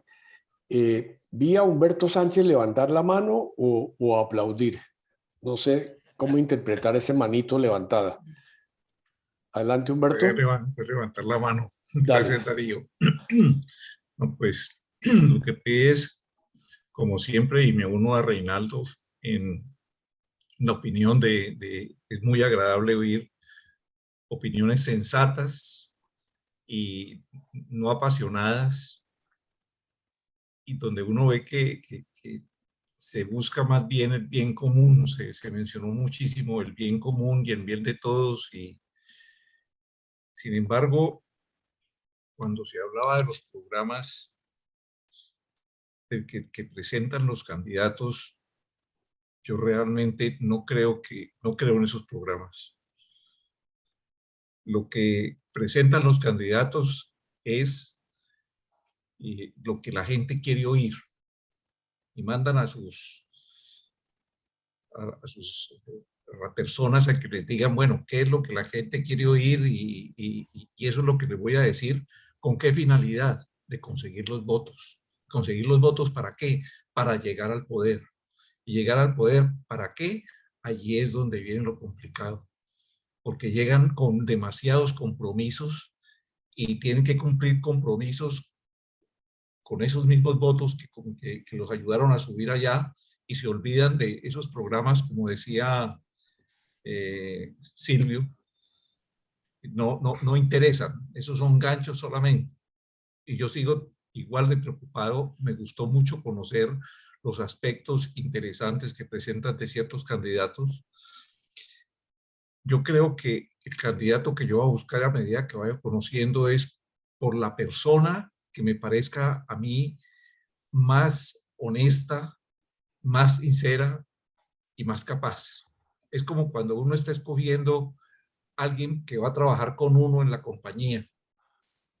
Uno de ponerse a buscar que cuáles fueron sus notas en la universidad, cuando uno no sabe si copiaron los exámenes, uno lo que busca es la persona, y en esas entrevistas trata uno de profundizar a conocer esa persona, y eso es lo que yo estoy tratando de sacar cuando escucho a los candidatos, es conocer cómo son para votar por aquel que yo considere que es la mejor persona para ese cargo. Gracias. Gracias, Humberto. Muy amable. Silvio Zuluaga.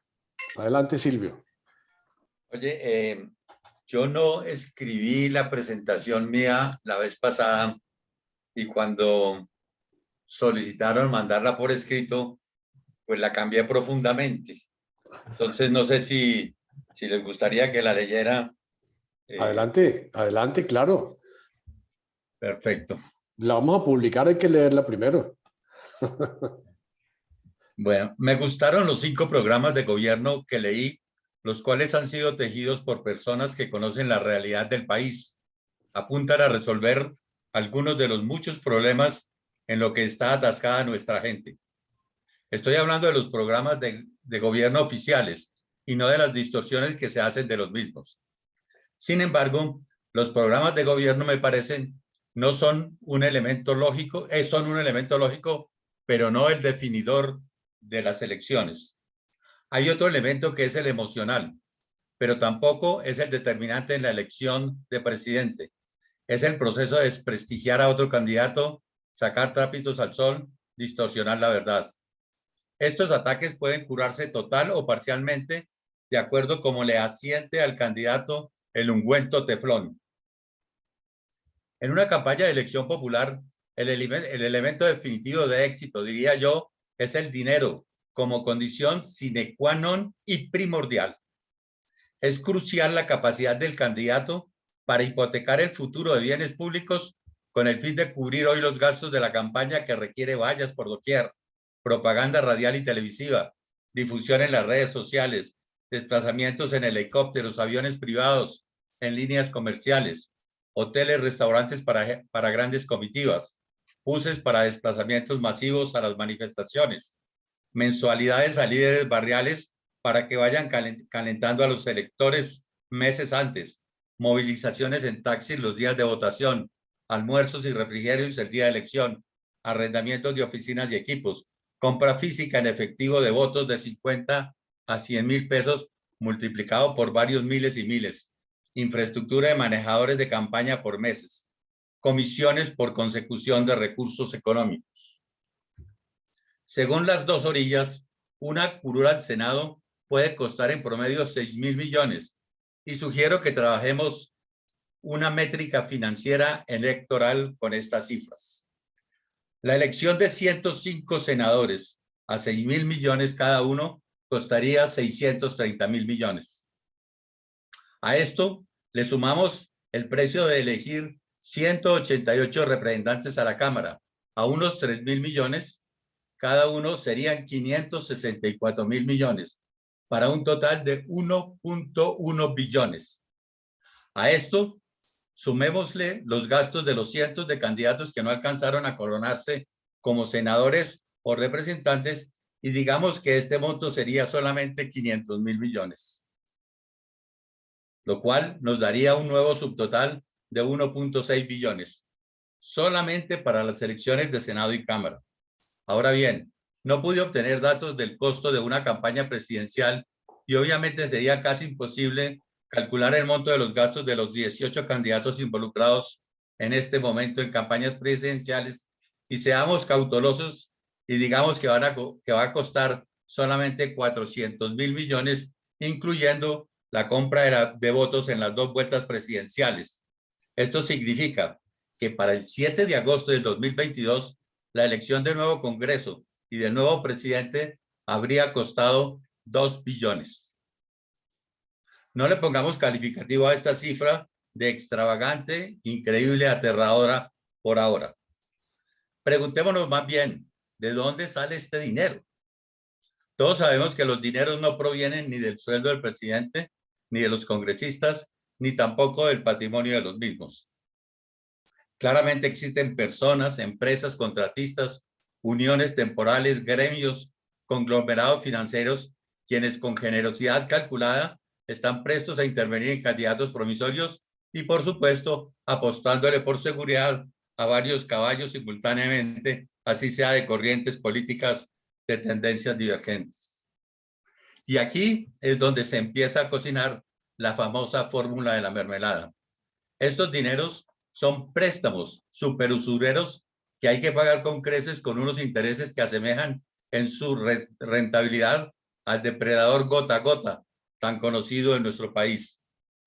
Los grandes financiadores son prácticos en sus aportes y juegan a 2 o 3 bandas, como en el caso de Odebrecht, del cual fuimos testigos con lujos de marañas y embrollos en los estrados judiciales, presenciando el baile nervioso de candidatos y managers de las campañas presidenciales que participaron en la contienda de 2014 y de donde no pasó nada.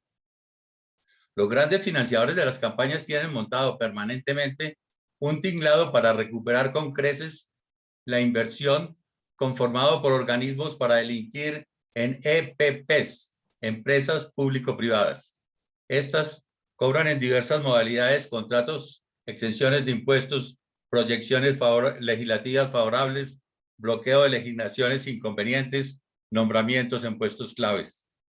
Su sed de autorretribución es insaciable e inextinguible. No es sino ver el caso Tapias Centros Poblados. La pregunta que me hago ahora es la siguiente. ¿Cómo priorizaría la importancia de los 3 elementos necesarios para llegar a ser presidente? Estos son: 1, el componente racional, el plan de gobierno. 2, el componente emocional, la resiliencia ante los ataques de la competencia. Y 3, el componente monetario, la capacidad de los candidatos para hipotecar el futuro de bienes públicos para conseguir hoy los recursos económicos que demanda la campaña. Me atrevería a proponer unos porcentajes de importancia para cada componente. 10%, componente racional, programa de gobierno. Es fácil de formular, con muchos lugares comunes de necesidades imperantes. La gran mayoría de las personas no los conoce, ni menos los compara con otros programas. El voto de opinión es relativamente bajo. 20%, componente emocional, resiliencia ante los ataques. La polarización política nos lleva a posiciones casi inmutables, de gran estupidez. Estamos anestesiados frente al sistema judicial paquidérmico selectivo y al éxito de abogados mañosos para obtener prescripciones de procesos claves. 70%, componente económico, la capacidad para hipotecar el futuro de bienes públicos. Los costos de una campaña presidencial son préstamos reembolsables. Sin hipoteca no hay paraíso, no hay préstamo, y es grave no pagarlas. El modelo para sobrepagar las hipotecas no falla, es efectivo, funciona. Para terminar, diría que la financiación de las campañas políticas es el primer ingrediente de la fórmula de la mermelada, a la que luego se le añade un diálogo muy rentable entre presidencia, legisladores electos y financiadores, y a continuación se revuelve todo en una mezcla confusa, concreta, de negociaciones de contratos, exenciones tributarias, legislaciones favorables, puestos. Y aquí se fue la... ¿Le acabó la pila? No, aquí está. Exenciones tributarias, legislaciones favorables, puestos aquí y allá. ¿Ves? Está. Ya estoy terminando. Luego, por descuido, se filtran sin querer algunos acuerdos que los medios de comunicación chivean para que la población se enardezca por unas horas. Y todo el proceso se recubre con una capa viscosa de abogados mágicos y justicia paquidérmica que congelan, archivan o prescriben procesos judiciales en curso. Y se abandona todo en forma precipitada porque ya va a empezar la campaña electoral del 26, en donde todos los candidatos se envuelven en la bandera de la lucha fresca y auténtica contra la corrupción. Esto es muy negativo. Yo soy una persona muy positiva. Por eso escribiré una segunda parte con respecto a que todo no es corrupción. Gracias, Silvio. Después de este baño de agua fría, nos dejaste esperando el de agua caliente, por Dios, porque muchas gracias, Silvio. Excelente, excelente. Bueno, comentarios. Todo el mundo quedó frío con eso, Silvio. Es que me parece... Eduardo Pardo, adelante. Espero que funcione bien el micrófono. Sí, sí, te funcionó. Ah, ok. Lo que más me ha encantado de estas dos reuniones es que no ha habido ningún problema. Yo desde un principio, cuando entré en el grupo de WhatsApp, dije, ¿cómo es posible que con la formación, con la cultura, con la educación nuestra, no seamos capaces de tratar de cualquier tema que haya problemas? Y veo que con estas de política y con la que tuvimos sobre la religión, todo fue perfecto, esto me parece fantástico. Entonces eso me hizo pensar por qué en las reuniones del jueves sí se puede hablar y en el grupo de WhatsApp no se puede hablar. Acabo de llegar en este momento a la conclusión de que tal vez es porque aquí se ha escrito, luego ha tenido tiempo de reflexionar, de pesar las palabras o las opiniones que uno quiere decir, y que en cambio en el WhatsApp son respuestas inmediatas, más espontáneas, tal vez más agresivas. Bueno, total que esto me parece fantástico y estoy feliz de ver que lo que yo pensaba del grupo sí es realidad, de que somos gente abierta, capaces de conversar entre nosotros sin ningún tabú y sin ningún problema, y seguimos siendo muy buenos amigos. Gracias, Vale, Eduardo. grupo. Eduardo, muchísimas gracias. Y yo añadiría lo que acabas de decir sobre el WhatsApp, que en el WhatsApp, además de que son cosas espontáneas, son opiniones de otros que nos llegan. La mayor parte son mensajes que nosotros recibimos que nos parecieron simpáticos o chistosos o lo que sea, y lo mandamos sin mucha reflexión. Esa es la diferencia, en mi opinión. Pero buen comentario. Gracias, Eduardo.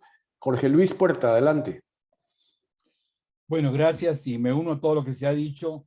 Y quisiera añadir un tema que me parece que todavía está muy ausente de nuestras reflexiones políticas, que a mí me tiene bastante cabezón los últimos días. Vengo siguiendo de alguna manera de cerca el proceso de la constituyente en Chile, que creo que es un proceso que nos va a enseñar muchísimo para América Latina.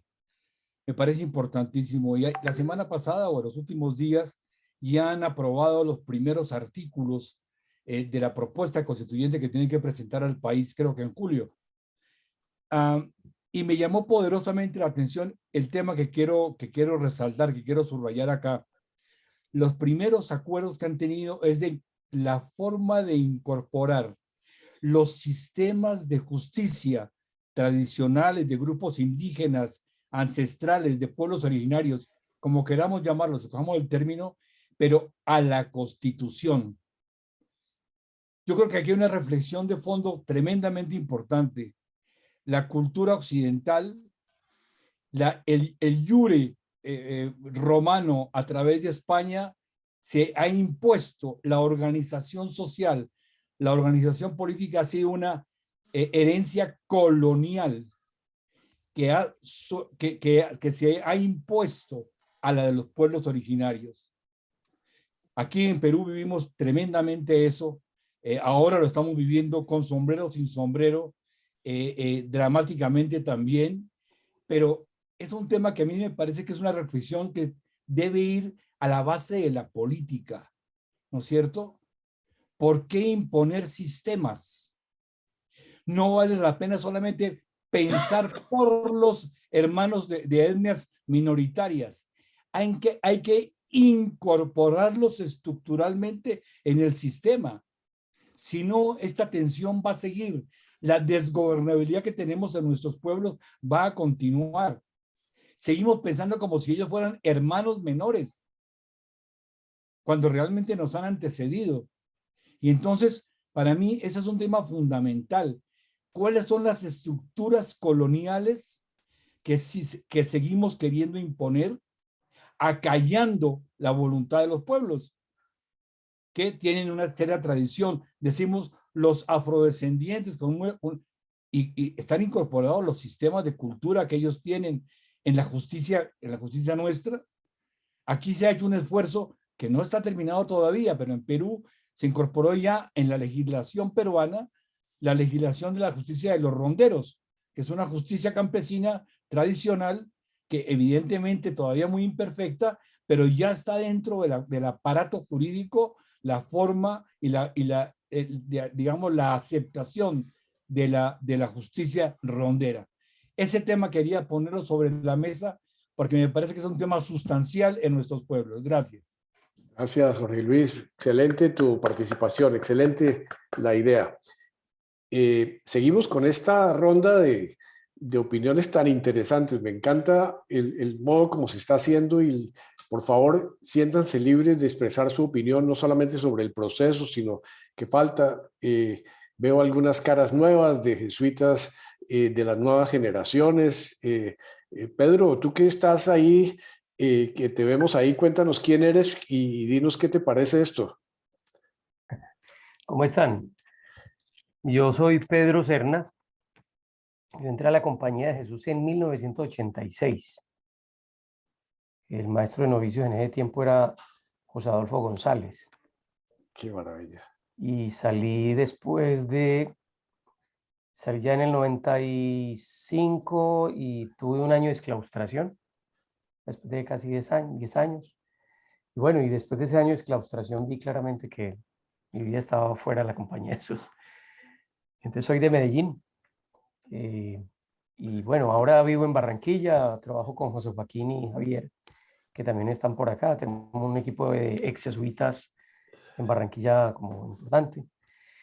Después de que salí hice una maestría en filosofía y hice también un doctorado con la Universidad de Antioquia, con énfasis en ética y política. Entonces aquí estamos trabajando. ¿Y qué opinas de esta reunión? Bueno, no, a mí me parece como clave. Yo me enteré tardecito y yo creé de hecho una página de ex jesuitas en Facebook y en Latinoamérica ya somos más de 200, pero ahí es simplemente que la gente ponga y pone proyectos. Hay jesuitas todavía activos que están allí, y aquí en Barranquilla tenemos un grupo también de ex jesuitas y nos encontramos así por ratos. Algunos podemos, sobre todo los jóvenes, nos animamos con un poquito más. Y también hace poco creamos la ventaja de estas redes y demás de los novicios, los que entramos en el 86. Y bueno, ahí no hemos como podido encontrar. A mí me parece fundamental esto. Esto, pues yo creo que es muy enriquecedor. Es primera vez pues que me meto aquí. Hay una clase ahí como que interfiere como en el grueso y por eso entro así tardecito, que tengo aquí en la universidad, pero bueno.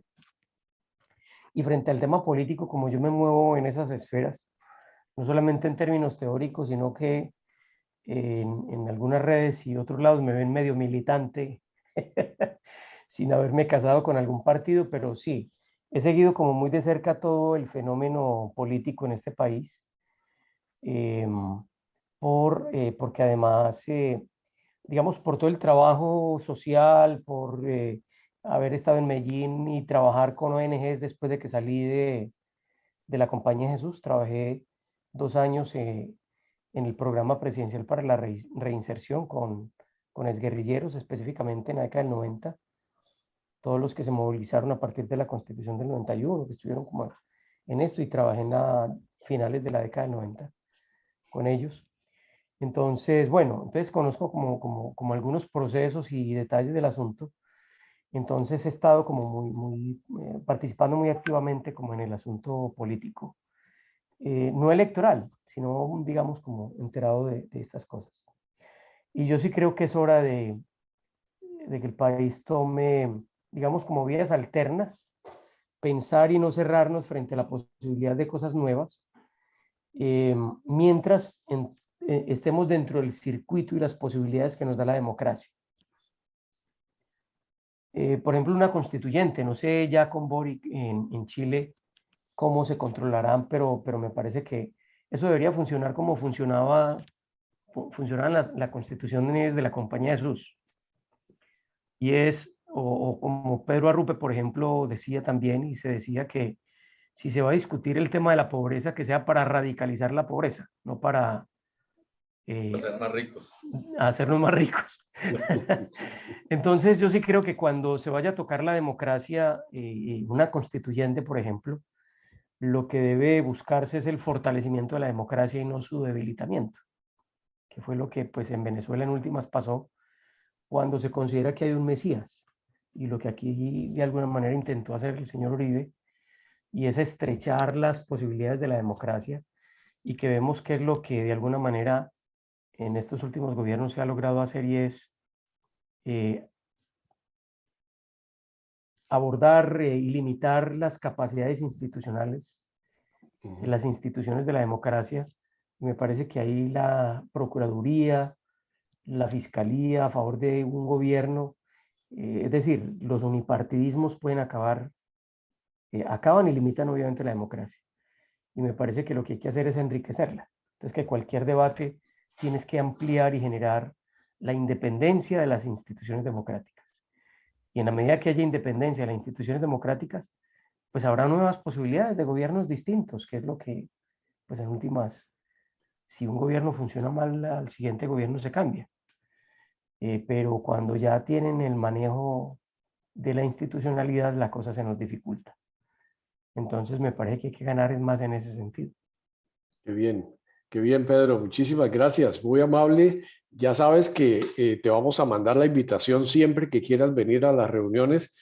Aquí solo hay que ser jesuita para estar invitado permanentemente. Y tiene otro por ahí que está, Javier Roberto, cuéntanos un poquitico, ¿tú quién eres y dónde andas? Bueno, muy buenas tardes para todos. En este momento soy vecino de Pedro Pablo, que está aquí al lado mío en el Departamento de Humanidades y Filosofía de la Universidad del Norte. Yo ingresé a la compañía en el año 1994, mi maestro de novicios fue Fernando Mendoza, pero digamos que, bueno, Pedro recuerda, no sé, con mucho afecto a su maestro de novicios, yo recuerdo con mucho afecto es a mi rector del filosofado, el padre Javier Osuna, con quien aprendí que lo que hay en este grupo, que es un espíritu de hermandad, más allá de si somos ex o si somos jesuitas, nos mantiene en ese espíritu de amigos y de amigas en el Señor, porque me alegra ver mucho aquí no solamente la presencia de ex compañeros en la compañía, sino también sus parejas y sus familias. Eso me parece una cosa absolutamente extraordinaria. Yo, bueno, me salí de la compañía estando en magisterio, ahí comienza, digamos, como seguramente les ocurrió a todos ustedes, comenzar una nueva vida, y esa nueva vida, pues yo la comencé aquí en Barranquilla, en el año 2004. Estoy trabajando desde ese tiempo en la Universidad del Norte. Primero trabajé en la parte administrativa, en la vicerrectoría académica, y desde el año 2009 estoy aquí en el Departamento de Humanidades y Filosofía, ahora con un compromiso muy grande de servicio, porque así es como lo veo, soy director del departamento, con un grupo heterogéneo, diverso, extraordinario de colegas, entre los cuales obviamente están Pedro Pablo y José Joaquín. Y este grupo que está aquí presente, guardo con mucho afecto el poder haber sido un privilegiado, porque en el Cuniorado se hizo en su momento un experimento, por decirlo de alguna manera, de pensar de otra manera en los estudios humanísticos, y tuve la fortuna de tener como profesor en ese entonces a Carlos Vasco. Carlos estaba en ese momento configurando su grupo de epistemología de la ciencia en la Javeriana, y realmente esa clase con Carlos a mí me abrió muchos horizontes que pues me permitieron luego también ver cosas nuevas cuando estudié filosofía, y que me aproximan, digamos, a lo que hoy hago, que no va en la misma línea de Pedro Pablo, que trabaja filosofía política, pero sí filosofía social y teoría crítica. Y yo creo que el trabajo con Carlos Vasco en su momento me abrió muchos horizontes en ese sentido. Respecto a este grupo, bueno, como lo dije ayer en el chat, pues me parece maravilloso, pero sobre todo en esta reflexión del segundo día, porque sé que un poco Pedro Pablo y yo llegamos de alguna manera fuera de base, porque usted ya venía discutiendo estos asuntos.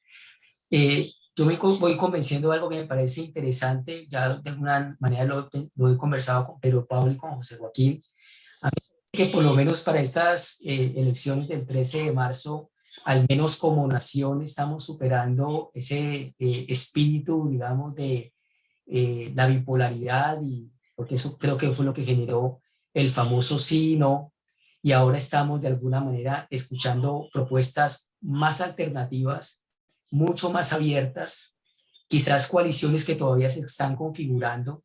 No sé si ustedes han tenido la oportunidad, pero en estas semanas, en un programa que se llama Hora 20 en Caracol, las distintas coaliciones están allí interviniendo, y es interesante que allí se expresa algo fabuloso en el mundo práctico que anuncia precisamente Habermas en el discurso filosófico de la modernidad, y es la posibilidad de que la racionalidad se exprese en la multiplicidad de sus voces.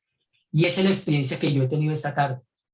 A mí me parece maravilloso escuchar a personas que en su experiencia, en su madurez, se atreven a seguir pensando en un proyecto de nación. Yo recuerdo que Carlos Vasco nos insistía mucho en ese entonces, en ese seminario de epistemología de la ciencia, la importancia de pensar en ese proyecto de nación. Y imagínense, fue una clase que yo tomé en el año 97 y todavía no tenemos ese proyecto. Y un proyecto que, como decía hace un momento Jorge Luis Puerta, pues implica que reconozcamos que en un país como el nuestro, en esa racionalidad que tiene tantas voces, hay que incluir aquellas que no nos hemos atrevido a aceptar como espacio de construcción democrática, ¿no? Y bueno, feliz de escucharlos, de ver caras tan maravillosas, de ver este espíritu de diálogo tan importante, que repito, pues creo que se forja gracias a esa amistad en el Señor, que más allá de que seamos más jóvenes o más maduros, pues permite que hoy nos podamos encontrar. Muchas gracias. Qué bien, Javier. Muchas gracias. Tanto Javier como Pedro, como José Joaquín, gracias por invitarlos, porque tú has estado con nosotros antes, y también un agradecimiento a Carlos Vasco por formar a esos muchachos que hoy son parte de nuestro grupo juvenil, llamémoslo así, o no tan viejo como nosotros.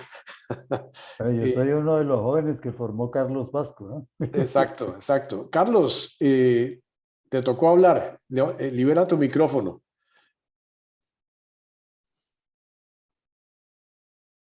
Adelante, Carlos. Sí, no, hay que tener mucho cuidado con esas afirmaciones, Darío, porque es que yo me acuerdo que lo primero que me encomendaron a mí fue 4 jóvenes. Entonces, por ahí vemos mucho a Mauricio Archila, Mauricio Cabrera, Lucho Aguilar, y otros que tenía Carlos Bernal allá arriba en el barrio. Yo estaba entre esos, Carlos. Pero en esos, todos ellos salieron de la compañía, inclusive Luis Carlos. De manera que a los superiores tuvieron que prohibirle a los jóvenes del Unilado que subieran allá al barrio Sucre. Y alguna vez, como Rapidillo era muy amigo mío, pues me propuso, y dije, bueno, pues, ya que traemos estos juniores que antes estaban encerrados en Santa Rosa, los traímos aquí, y el problema era que entonces casi todos se salían, ¿no? ¿Por qué no inventas tú algo que no existe, que es un curso de tipo filosófico, epistemológico, sobre lo que podría ser una carrera sacerdotal en ese tiempo, decíamos, a finales del siglo XX, pues, estamos ya en los 90. Y con Alfonso Suárez, un compañero empezamos a escribir unos diálogos sobre los grandes problemas del ser humano, y con otros amigos desarrollé toda una teoría de procesos y sistemas allá, que trabajé con la misión de Sabios en el 95. Y con base en eso hicimos ese curso. El problema era que, aunque realmente nunca hablábamos nada ni de pobreza, castidad, obediencia, celibato, política, nada, sino era epistemología abstracta e inútil respecto a qué es saber, qué es ciencia, qué es filosofía, qué es teología, qué es epistemología, con un saber de nivel meta, etc. Y cómo tener en cuenta todos estos grandes problemas del ser humano.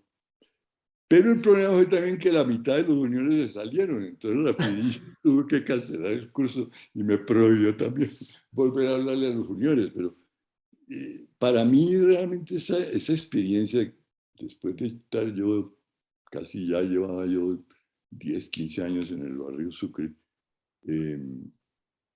pues volver a hablar con la gente joven y ver que todavía había tantos jóvenes de un entusiasmo, de una inteligencia, que se iban a meter de curas, que iban a renunciar a su vida afectiva, sexual, a sus posibilidades de ganar dinero y demás. Eso fue como un revitalizador, tanto que yo pues no me salí de la compañía como todos los demás, porque pues veíamos con Pacho Berrú, que estaba allá arriba en el otro casita del barrio de San Manuel. Dentro de la compañía hay mucho que hacer. Hay una nueva generación que va a cambiar este asunto, ¿no? Y por eso pues seguimos trabajando en el CINEP y llevándolos a hacer sus experiencias en vez de ir a hacer magisterio. Claro que puede que se nos haya ido la mano, porque los que iban a hacer la experiencia de magisterio en el CINEP pues se volvían súper agresivos contra los que iban a los colegios, ¿no? Y entonces realmente se forma una polarización terrible que ustedes recuerdan, que los de estaban más de avanzada, todos los jóvenes decían pues que los colegios no se iban para nada, sino para formar políticos y empresarios capitalistas y tal. Y los de los colegios decían que los que estábamos en el cine éramos comunistas, que éramos guerrilleros, que tal cosa. Hasta el día de hoy usted oye hablar pues de gente muy seria de ese tiempo que cree, por ejemplo, que Pacho era guerrillero. Y lo mismo pasó también con la Javeriana. Pues yo estaba en la Javeriana en el grupo de epistemología, ¿qué tal la Facultad de Ciencias, ¿no? Y les parecía que porque nosotros criticábamos la ciencia que se estaba enseñando en la universidad, que nosotros cuestionábamos cómo la economía estaba funcionando, era en todo lo contrario de lo que decía la Compañía de Jesús por el mismo Padre Arrupe y todo eso, y vino esa polarización tremenda en la Javeriana. Es que a mí me tocó, veo algunos que podrían estar aquí, cuando se hizo una exposición de libros en la Facultad de Comunicación Social, y el CINEP, por supuesto, con toda su colección de libros, pues también puso su stand ahí, ¿no? Y cuando llega el rector de entonces, de cuyo nombre no quiero acordarme, y dice, si no me quitan, le dijo Joaco Sánchez, si no me quita este estante de aquí, no inauguro la exposición. Y hubo que meter en unas cajas todos los libros del CINEP y sacarlos para que inauguraran la exposición. Y a mí me prohibieron hasta ir a tomar café a la Javeriana. Eso era así, digamos, ¿no? Y yo también reconozco, por ejemplo, nosotros pensábamos que los venerables padres que estaban con la UTC y la FANAL, pues que ellos estaban representando toda la represión y toda la manera de captar al proletariado, pues para un sindicalismo católico bobo, para darle gusto pues, a los empresarios de Medellín.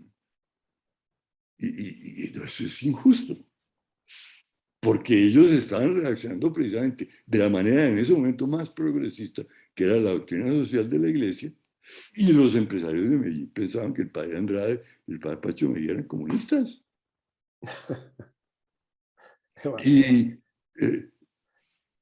vivimos esa situación en ese tiempo, y yo creo que fue una bendición que Álvaro Restrepo llegara a ver la situación que había en la Argentina, en donde nuestro Papa Francisco era el Gerardo Arango de Buenos Aires, y cómo realmente el apoyar a los curas obreros, el de tener la posibilidad de hablar con los dictadores, era el que precisamente le daba al provincial de allá, que después lo nombrado cardenal por algo sería, porque tenía que ser muy del estilo de Juan Pablo II y ser muy amigo de los dictadores, porque no lo había nombrado cardenal.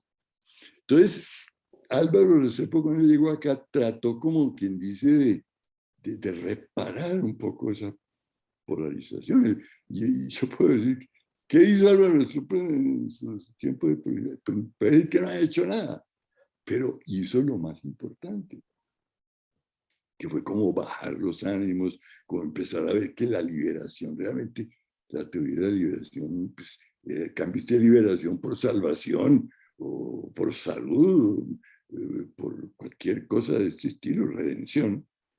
Y cómo realmente el padre Arrupe, por más de que lo haya quitado a la brava el Papa Juan Pablo, pues tenía razón, ¿no? Entonces, poco a poco, Javier Osuna en eso para mí fue la clave, digamos, de mantener en el centro del CIRE estas líneas de trabajo, ¿no? Y por eso me encanta ver aquí a Javier Roberto y recordar todos los otros compañeros del juniorado de ese tiempo.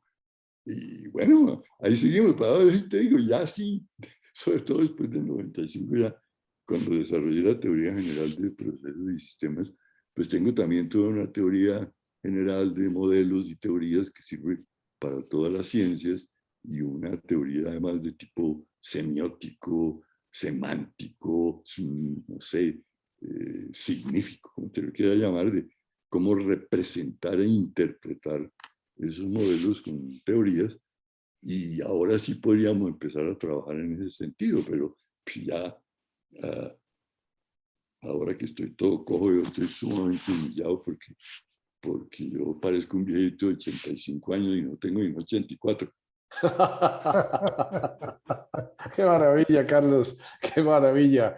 Qué clase la que nos están dando ustedes. Definitivamente. Permítame una palabra, permítame Sí. recordar, Carlos Eduardo, que tú, Hernando Clavijo y yo fuimos los 3 primeros jesuitas que dormimos en Sucre.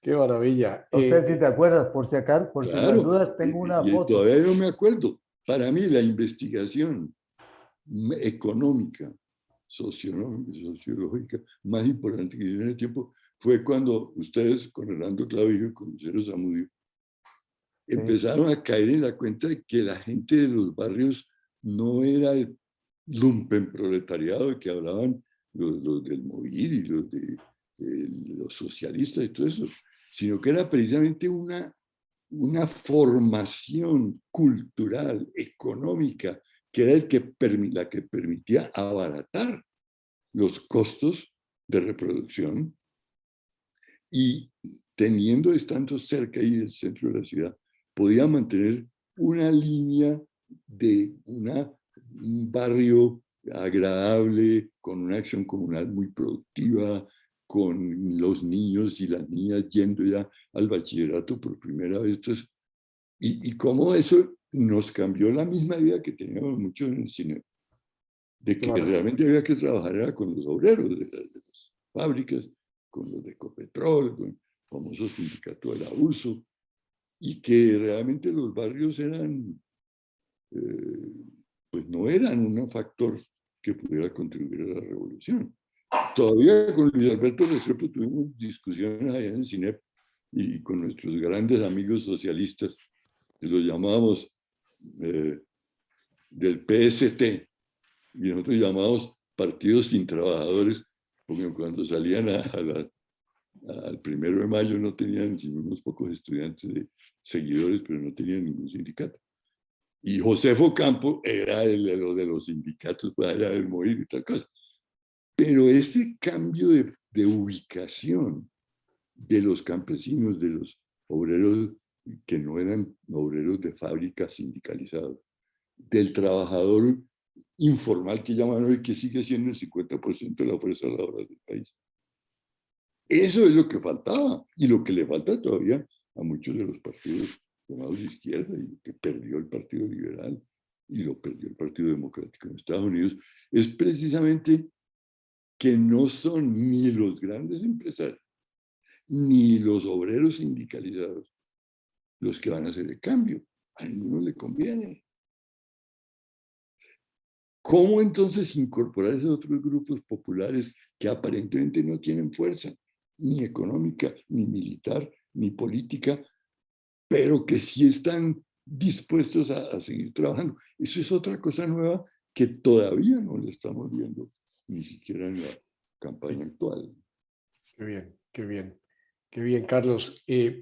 Pues magnífica esta disquisición que inicialmente era para nuestras propuestas, la segunda versión de nuestras propuestas para las elecciones, pero resultó siendo un encuentro generacional aquí entre exjesuitas Y bienvenidos Javier, Pedro, José Joaquín. Definitivamente lo necesitamos como grupo. Estamos en una iniciativa de crear una universidad circular intergeneracional, no solamente entre jesuitas, sino con muchísima más gente, de manera que les estaremos tocando la puerta también para consultarlos en esto.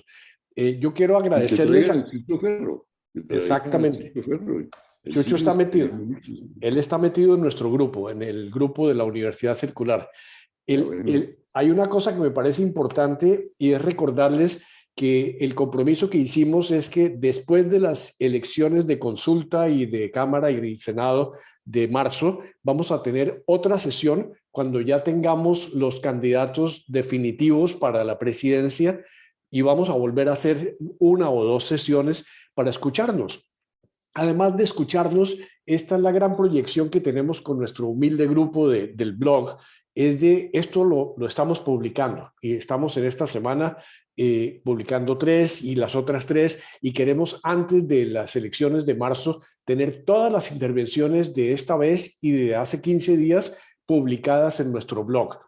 Sabemos que eso tiene una gran repercusión y hay muchísimas personas que las están leyendo y nos están agradeciendo de fuera de este grupo. De manera que muchísimas gracias a todos por su participación, por sus iniciativas, por este diálogo y sigan invitando ex-jesuitas o familia o lo que sea. La próxima semana tenemos el futuro que nos espera y Silvio y Laureano nos van a traer un tema muy interesante. Creo que estamos llegando al límite de nuestras 2 horas. Álvaro Guerra quería decir algo. Adelante, Álvaro. Libera tu micrófono, Álvaro.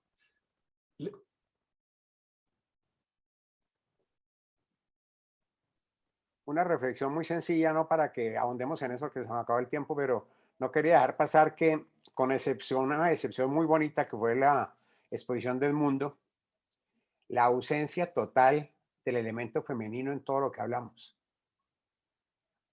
Es, digamos, explicable en nuestro diálogo normal, porque pues la procedencia donde estamos, pero digamos, en el tema de la política, fíjense que ninguno de nosotros, ni ningún programa, o por lo menos no lo registramos nosotros, hay una presencia del elemento femenino en la sociedad. Es decir, el patriarcalismo de la política es inmenso. Y de nuevo, eso pues tiene muchas cosas que discutirlas y revisarlas. Podría ser interesante que ahondáramos en algún momento en eso, pero no quería dejar sin el registro de eso que me parece no ni malo ni bueno, sino es un hecho, es un fact, para que cada uno saque sus conclusiones de una ausencia curiosa. Pero también te recuerdo que Marta Elena fue nuestra primera presentadora hoy, de manera que en este grupo tuvimos la presencia femenina. Gracias. No, de acuerdo. No me refiero, digamos, a patriarcal el grupo, sino que toda la cosa política que se habló, aparte, como bien digo, de la bella Francia, fue ausencia total, ¿no? De acuerdo. Muy bien. Muchísimas gracias a todos por su tiempo, por sus intervenciones. Creo que ha sido una reunión maravillosa. Esperamos volver a ese tema después de las elecciones de marzo. Gracias a todos y una feliz tarde. Bueno, muchas gracias. Gracias a todos. Gracias. Bienvenidos Pedro y Javier. Muchas gracias. Gracias a todos. Saludos y bienvenidos nuevos. Gracias. Buenísimo. Gracias, feliz tarde. Hasta luego. Bueno. Chao. Bien. Grupo como este no se encuentra en ninguna parte del mundo. 1000 gracias por ser quienes son. Gracias, Marcapasos. Gracias.